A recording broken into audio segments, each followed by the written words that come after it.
Set the stage for a moment. As Brian explained, UVANY looks at, tries to work with businesses in all stages, from brand new startups, getting them their first institutional capital, right out through private equity transactions toward the end. And we're going to look at the art of the exit today. We have a great panel that have been on both sides of the aisle, if you will, in these kinds of transactions, and bring that experience to you. But I want to make sure that you understand that not every private equity transaction looks alike. Founders are looking at private equity transactions for a variety of different reasons. Some are looking at partial exits. They've grown the business to a certain point and want to slow down or take a little bit of their hard-earned capital off the table, so to speak. Some entrepreneurs are looking for a full retirement and are looking for somebody to take over the business, perhaps bring in a new management team that is sponsored, have an equity sponsor to help with the buyout. And some transactions bring in private equity for growth capital reasons, to grow the business to a place where they could not get to without the fuel that the private equity provides. So with that, I'll start with the questions. I'll first throw a question out to Bill, Jeff, and Sam and ask, what factors made you decide that the time was right to think about a exit from your company? Sure, I'll start. I had started my company in Boston in 1999. Ran it for about 10 years, and you know how investors get. After about 10 years, they get itchy. So we needed to do something at some point. We kind of knew that was eventually going to happen. And for me, it was one of our customers. We came up against one of our customers who needed what we had, and they made an offer. We shopped it a little bit and then completed a transaction. So it was just a combination of the amount of time since we raised money and the opportunity. Yeah, my situation is a little different, certainly much different than others on the panel, in that I'm a hired gun CEO. I was hired in as a CEO to a publicly traded company. In fact, Dave Call in the back is the guy that found me and put me there 15 years ago. I started in October, and I went to the first board meeting in December, and the board told me I had to sell the business. So I really didn't play a really key role in making that decision. But we went through a full investment banking process and marketed it to a number of strategic buyers and had zero luck. And took, this was about a year later, and at that point was when I decided, along with some of the other management team, that we thought there was some life in the company and we could do some things with it. So that was the time that we chose to partner with private equity, and we took the business private back in 2000, February 2000. I didn't know that sell the company piece in the family. Yeah, sure you did. I thought I was going to be in Rochester 3 years, 15 years later. So in my case, Optimation was 20 years old. We were doing fine. We had done a number of acquisitions, 20% year-over-year growth by just eating our tail. Everything was going well, and then I learned about Kingsbury Corporation, a 120-year-old company that was in bankruptcy court in Keene, New Hampshire. All the other bidders were liquidators. I trucked myself up, and it looked like it would be a good fit to Optimation. And we successfully put ourselves in the position of a stalking horse and were a successful bidder to buy the assets at the bankruptcy court. Then we made the decision to move it to Rochester, 110 tractor-trailer loads of equipment, rented 180 square feet of space, and put it in. Well, it became pretty clear that Chase Bank loaned us $5 million for this venture, but we were still undercapitalized. And so the question is, do we, squeak along and bring it up slowly and wait until the next economic down cycle smashes us, or should we try to capitalize in the appropriate way? So I decided to start talking to private equity firms and see if we could sell some ownership in Optimation where we finance the expansion of adding the Kingsbury capability. And that's how it all began, and we can get through how we picked who we picked at some other point, but that was the process. So it was really for growth, not for exit. Great. Jeff, in addition to your Callfinity experience, you're also now on the other side of the aisle. On the other side. As a private equity player. So the next question is for Jonathan and for you, Jeff. In general, how do you go about sourcing your deals? Do you look at specific business sectors, geography? Exactly how do you get the deals that you're going to work on? Sure. I hope it's from events like this, honestly. The first deal, we've only done one deal so far. I met the founder at a local networking event. He came and said he was looking to sell his company, and I said, really? That's a coincidence. It's only one of my companies. And we had a term sheet 6 weeks later.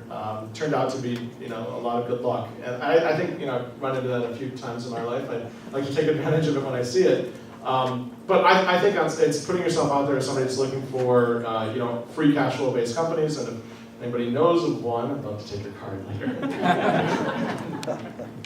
So we're a little bit different. Owner Resource Group, when we started up, we called it Owner Resource Group because we wanted to try and be kind of an alternative private equity firm. And in doing so, we actually established an industry group. And so actually the introduction we had to Bill was through our industry group. So we target specific segments. The industry group oversees all that development of that thesis, getting to understand the space, building up relationships over time, and hopefully that leads to something where we get to know people really well. And we've known Bill, I think, about 2.5 years prior to actually doing a transaction together. And really what we look to do is do something with the business owner, with somebody we've gotten to know pretty well over a period of time, because I think one of the things we've seen a lot of risk related to is not really knowing who your partner is. And the partnership piece is very important to us. As far as geography, we go everywhere. Now, based on what we focus on, which is manufacturing companies, distribution companies, and service businesses, there's certain parts of the country we generally don't end up in, and there's certain parts of the country we see lots of opportunities in. Thank you. Next to Bill, Jeff, and Sam, did you prepare your company for an exit transaction, and how much time was spent in the preparation before going to the market? Did you use an investment banker or other intermediary? Just how did the marriage take place between your equity fund and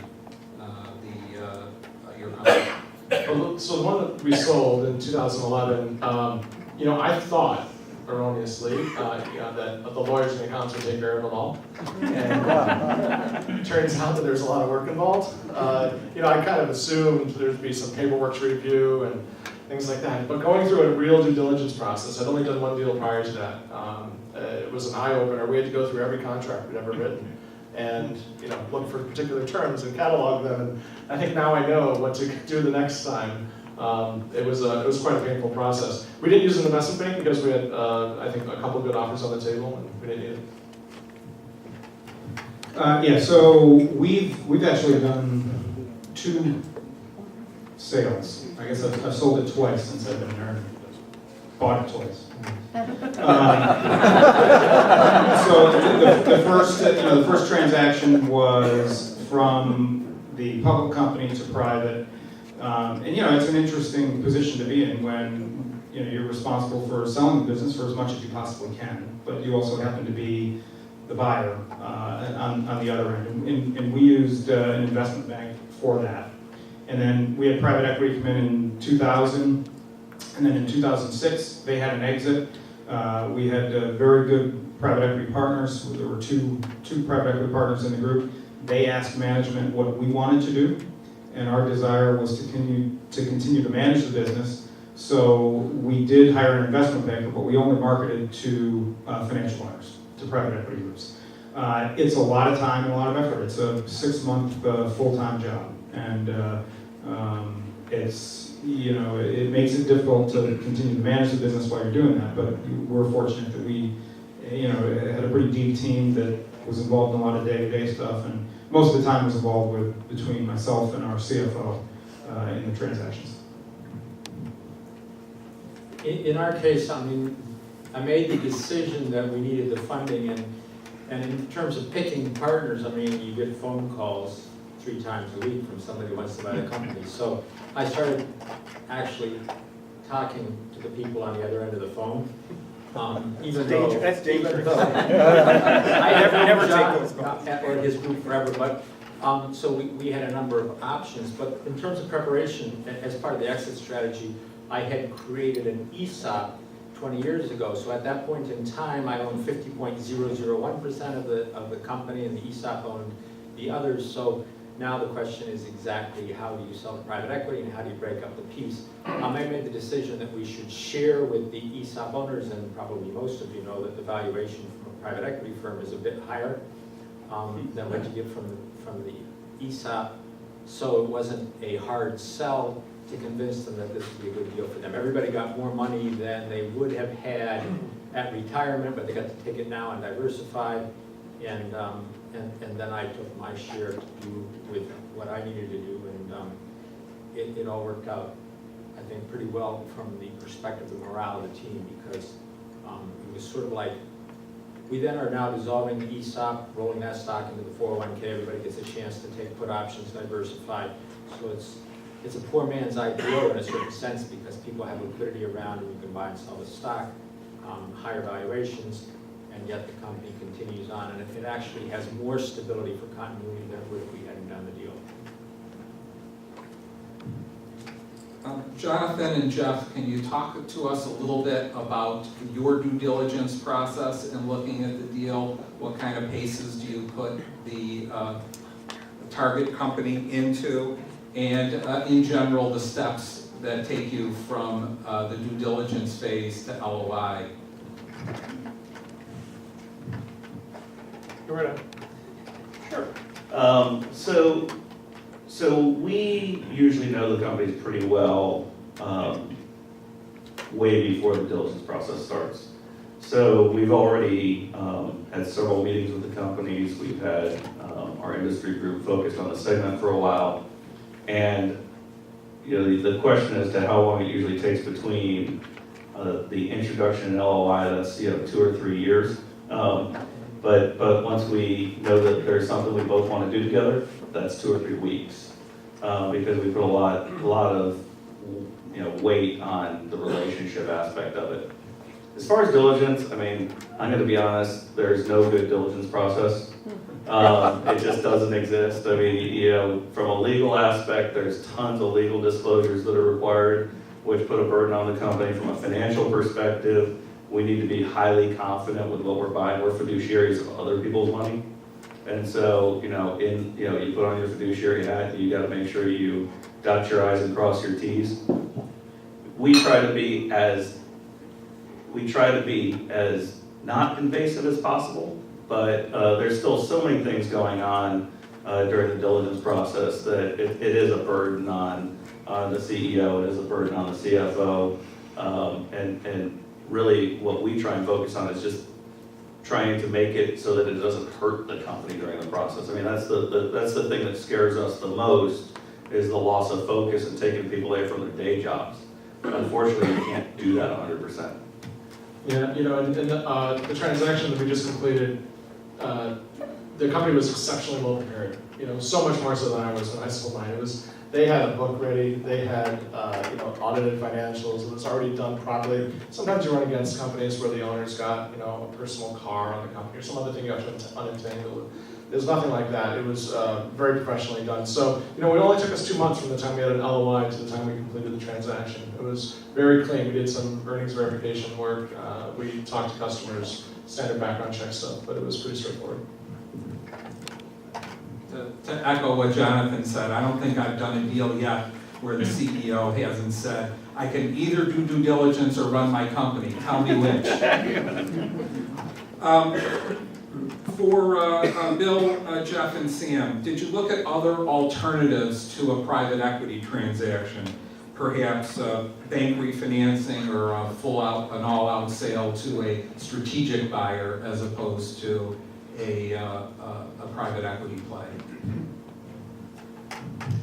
Yeah, so the first time in, late 98, early 99, we initially tried to market to strategic buyers, and that was really driven by the board from the public parent. And then, as I said, in 2006, when we did the transaction, we only marketed to financial buyers or private equity groups, simply because that was the desire of management. And, you have to give credit to the private equity group that was in there, because they probably could have got another turn and a half had we gone strategic. But they, good, they're good people, so you got to respect that. In our case, we did have bank loans and whatever. It just seemed like in order to get the amount of capital we had to sell some piece. And some of the private equity firms we talked to didn't require that we sell controlling interest either. There was limitations. Not everybody wants to buy an ESOP company, so that narrows the field of who you can talk to. But in our case, we just felt that the appropriate thing was to go with private equity. And we sold the strategic, so. Okay.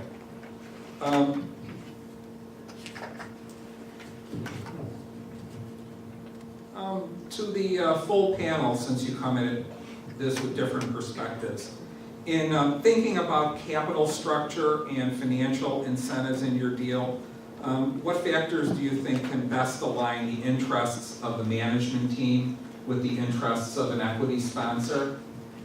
So, in our case, what we did was we required the management team to invest.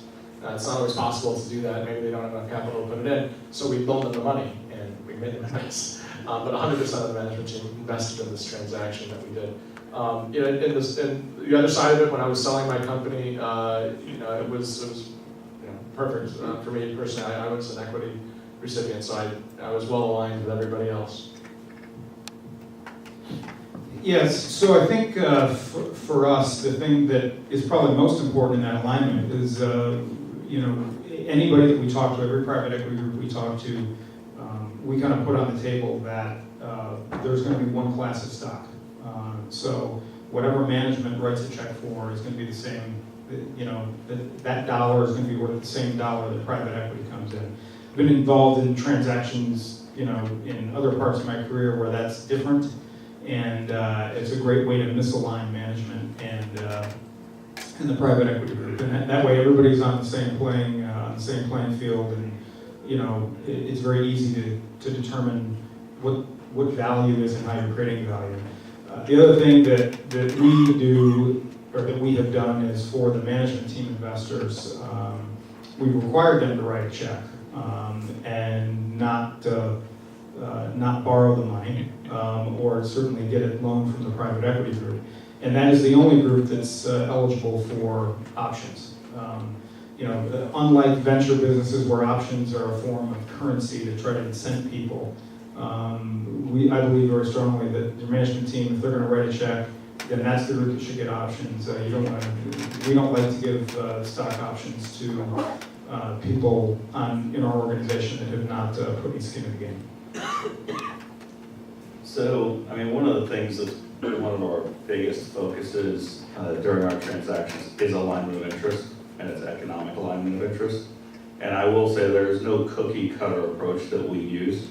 Every situation is very, very different as it relates to the circumstance with the owner, the circumstance with the management team, people's financial situations, and back to due diligence, all that does come out during due diligence. And so we employ lots of different structures. We employ earnouts, we employ seller notes, we employ making sure people reinvest in the transaction. We also do extend loans. If we extend loans to people, we want it to be a real loan, not a fake loan. We want it to be something where there's a security interest, not just security against the stock. But we do come across situations where people are important and you want them to feel the same equity that you have, because our compensation, our success is based on equity value. One thing that we do with all our companies is every year, because we have to file with the SEC, the valuations on our company, and sit down with all the shareholders, say this is what we are reporting this value at. We want people to feel real value for what they own. And sometimes you get away from, it's just a piece of paper, just some shares, and trying to make it more tangible to people is always something we focus on a lot. So John told you how he focused while we were doing transaction. The large is screwy.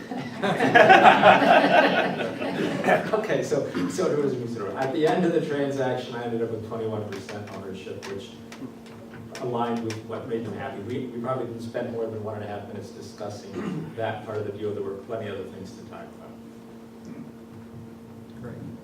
Also to the panel, can you share with us some insights on deal process? What are some of the milestones and challenges that you face in negotiating pricing and terms, in preparing the transaction documents, and in getting to a closing? So in my career, I've done 2 sells and 2 buys, and every single one of them I thought was going to die more than once during the transaction. It's the sine wave of emotion. It's the most immense, high when you think it's definitely done, and then so then slow, and I lost that one, and then it comes back, and you feel great again. And so I don't know how to manage that. I just ride the wave. This one is.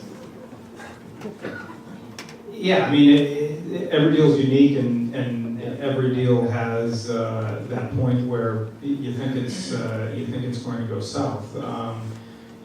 As we've had money come into the business, the scary part is always when private equity guys want to talk to customers, because private equity guys typically don't talk to customers. And seriously,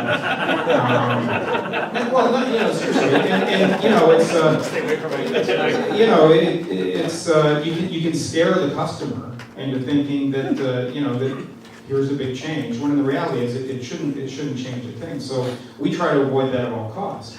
Conversely, in the 2 acquisitions we've made in the 15 years I've been there, I couldn't talk to the customers fast enough for these companies that we're acquiring. So I understand the need, right? But I think it's different. I think in a strategic acquisition probably than in a financial. How much time and effort was spent in negotiating pricing in your various deals? Yeah. So the question was how much time was spent in pricing, and a lot. And I'll talk for the 2 private equity deals that we were doing. I mean, I was on both sides of the transaction, and so the question is where does your allegiance lie? And my CFO and I both agreed that our allegiance needs to lie with who we're working for right now. Right? So there were many things that we could have done that probably would have been beneficial to us as individuals post-transaction as the buyers that we just didn't do it. And part of that is when you respect the private equity partners you have, you don't want to hurt them.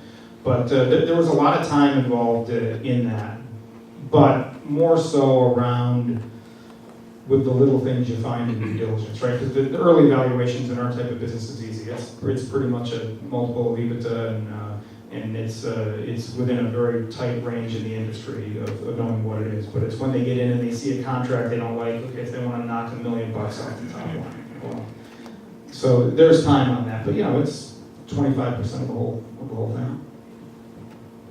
Yeah, I'd say I've kind of had 2 very different experiences. The experience of doing transactions only through an investment banking process and doing transactions only with business owners. And going through the investment banking process, it's a very competitive process. You have to be competitive.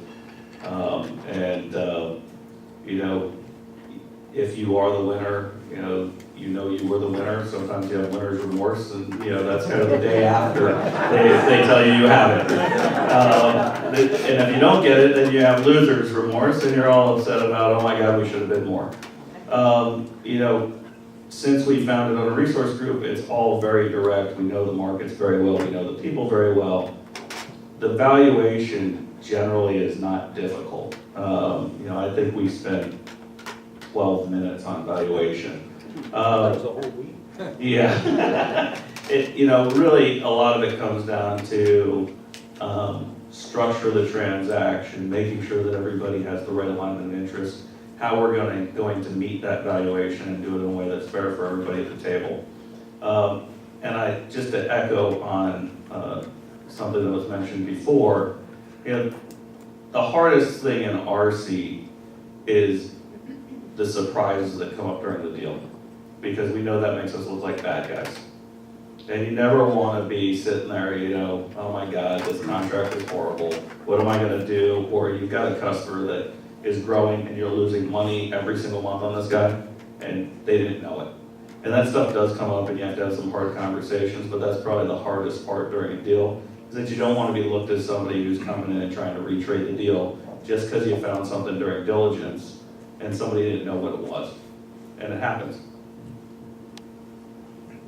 Right, John's right, we didn't spend much time talking about pricing, although pricing is somewhat important. We had two other private equity firms before we got into serious discussions with ORG, so they were sort of behind the eight ball and had to shuffle things around and get up the very next week, and they weren't on the list. But then after you get, you're right, the valuations are so cookie cutter that they're all the same anyway, so then you pick really on the stock basis, who do you like the most? Winner. Buyer's remorse. But, I think to me, the thing that slowed down the transaction the most was the ESOP, because we had to have a set of attorneys, a whole set of attorneys that represented the ESOP participants, and another whole set of attorneys that represented ORG, and another whole set of attorneys that represented the company, and then another set that represented the bank. And ESOP is a murky enough space that you can't get any four groups of attorneys to come to a consensus on anything ever. So that dragged the transaction out double what it would have been if. Andy took a three-week vacation in the middle of the deal. Right. I went to Kenya for 3 weeks in the middle of the deal where there was essentially no sell.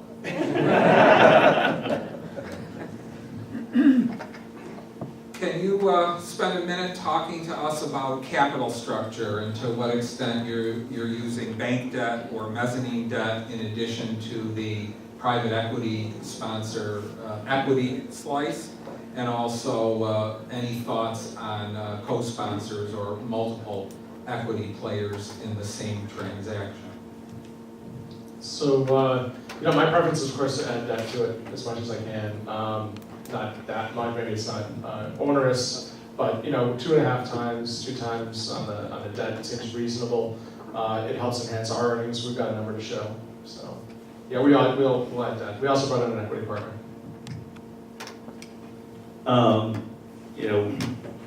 We started off with family capital backing, and family capital backing tends to be extremely conservative capital. So we've always had very conservative capital structures. What we really look to is fixed charge coverage whenever we underwrite our transactions. We actually don't really care what the percentage is of debt to equity or any of that stuff. What we like to be is as close to a 2 times fixed charge coverage as possible, which in private equity tends to be 1.1. And so what that translates into is we have double the cash that we need being generated by the company to cover our taxes, our capital expenditures, our principal, and our interest. So we always have cash being generated on our company. In order to do that, you're generally just forced into heavy equity, low debt structures. We tend to be somewhere between 30% on the very high end in the current environment, because debt's readily available on very good terms, up to 50% debt to equity ratios. So typically majority equity. Yeah, so our structure is a classic, we got a equity, which, at each transaction, I think the first one might have been 40% of the total value, the second one maybe 45%. Then we've got a line of credit that's secured by our receivables and inventory, and then we have a pure airball. Secured by nothing. We have 0 assets in our business, so we are in the pure airball. And in 2000, that was 4.5 times our EBITDA, and then in 2006, about 4 times. And we're at 0 debt right now. 6 years later, 7 years later. Great. Let's move on. So now the deal has closed. let's talk a little bit about the relationship among the founders, the management team, and the PE fund. There are rewards and challenges in that I'm sure that you'll talk about. And Sam, you in particular, you've worked with multiple PE funds, so you bring a very different perspective. You can talk about whether there were similarities or differences in how your various funds you've worked with have done for you post-closing. Yeah, it's so a couple things. I think the one thing that was most fascinating with the management team was after the first transaction was the realization that all the people that wrote checks all of a sudden felt that they owned the company, and therefore, every time we had to dot an I on a contract, they needed to review it. And so that took some education, that they continued to be employees in good standing, and that was it. But it worked itself out. But in terms of the different private equity groups, I mean, it is, from a management standpoint, it's really, you're making a decision about people at the end of the day, because the valuations and the terms all tend to be very close. We've been very lucky. We've been involved in 3 private equity groups. The first transaction, there were 2 co-investors, and the second one, there's just one. And it's pretty standard. We have 4 board meetings a year. I might talk to them once in between those board meetings. They don't get involved with any kind of operational or day-to-day decisions. You get a little more attention if you have a bad year, as you would expect, right? I mean, I think that's normal. I think we understand that. But at the end of the day, I think we've been lucky and fortunate with the groups that we've dealt with in that I'll say everybody understands their role very well. The private equity guys understand that they're not going to add any value helping us try to design a new product or win a new customer. But when it comes to renegotiating some bank debt, we lean on them heavily because that's where they're experts and we're not. So we've been lucky, but I know there are companies that bid on us that we chose not to go forward with, that it would not have been that way. And quite honestly, from where I sit, I look at private equity group and they got a bunch of people that used to run businesses. I don't want them because that's what I do, right? I don't need help in running the business. We need help in capital structure and capitalization. So that's kind of what we use. But we've been lucky. I mean, but we also pick good people, I think. We have a really great, strong management team, and we have a really great, strong private equity team, and they aren't the management team. And it's pretty much exactly what Sam was saying. We have board meetings 4 times a year.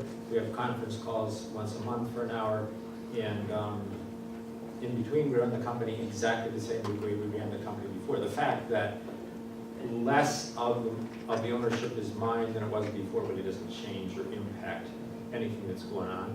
And I think a piece of it is the respect and trust we have for each other. We don't want a resource group is there as a resource to help us, and they do. So we're a little bit different. We're very much the operational sort of model, and we look for companies as a result that would benefit from that operational experience.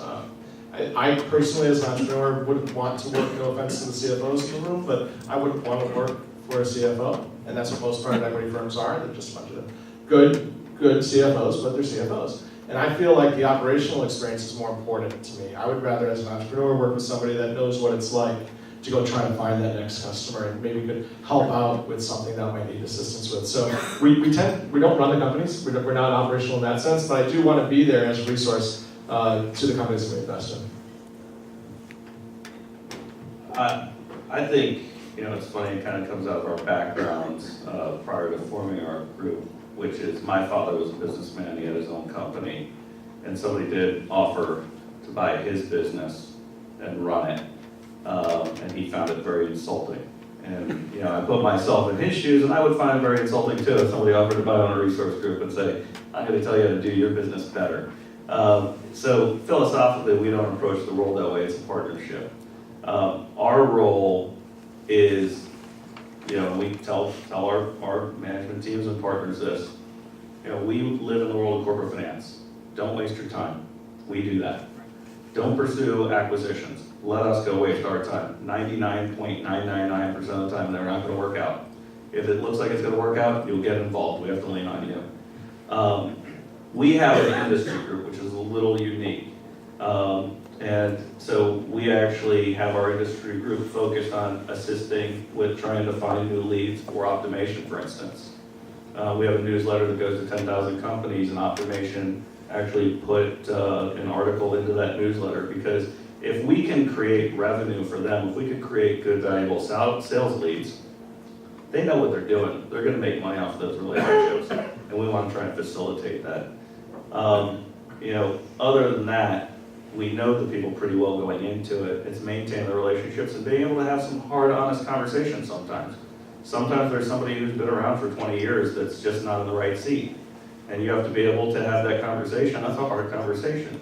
And if they disagree, that's fine. We're not going to force that change, but you have to be able to have that conversation and trust each other. So with some trepidation, then I'll ask a politically charged question. Do you think Western New York is a good place to grow a business? And for Jeff and Jonathan, do you think Western New York is a good place to invest in a business? Okay, the grow answer first. So I moved my company from Boston, and I did that because I had more opportunity here to grow.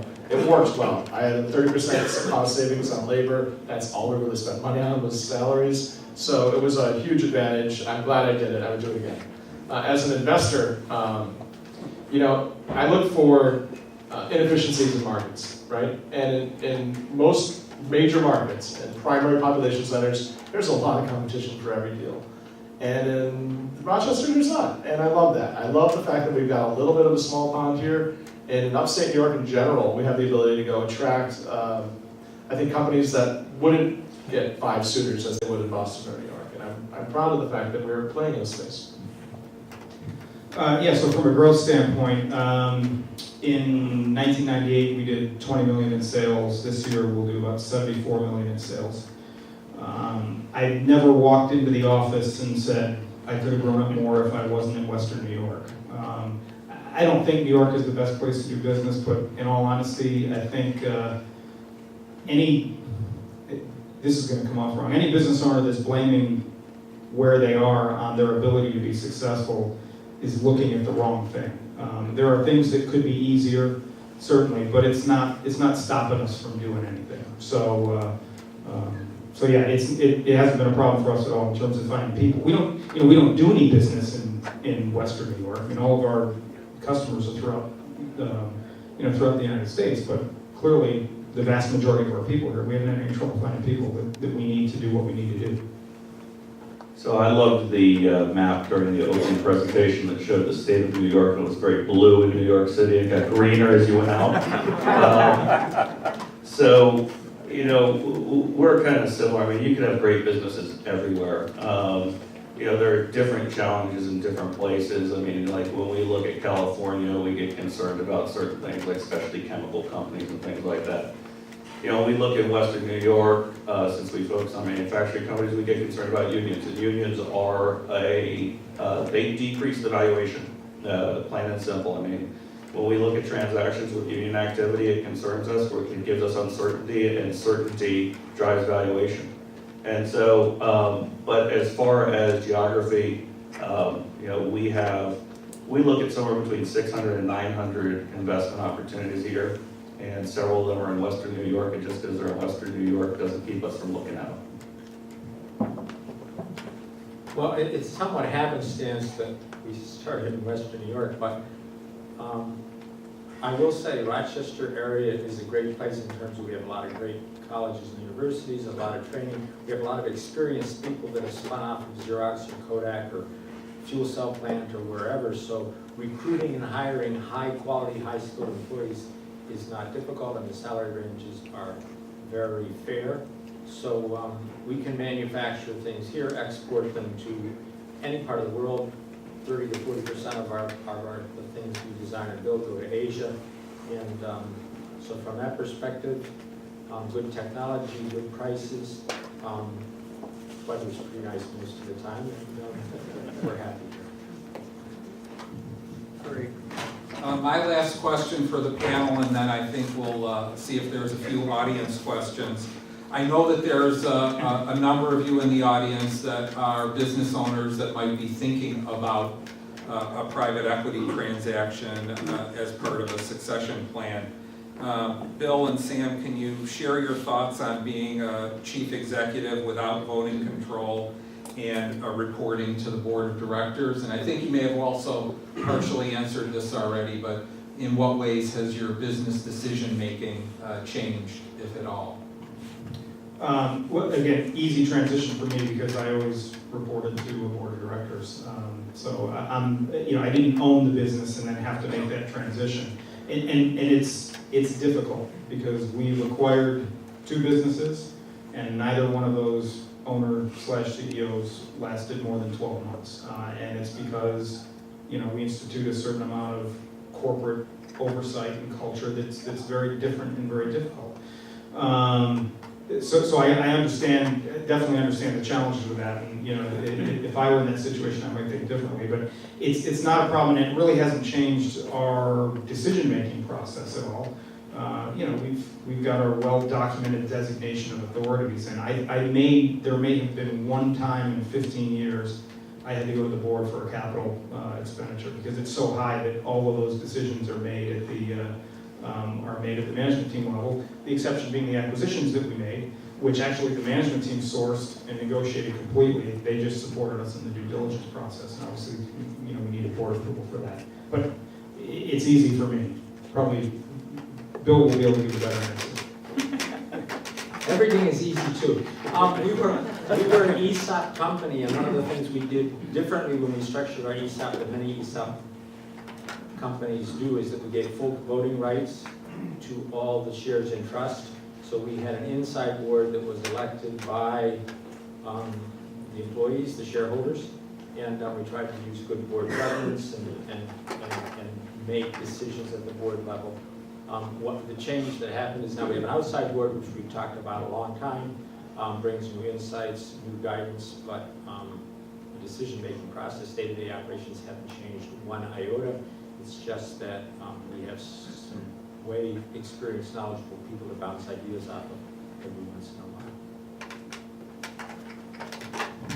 Thank you. We do have time for probably 2 or 3 questions maybe before we head back to the, as Brian put it, the most important part of the evening, the networking. Any questions out from the audience? Wow, I can't believe we covered this so well that there are none. Well,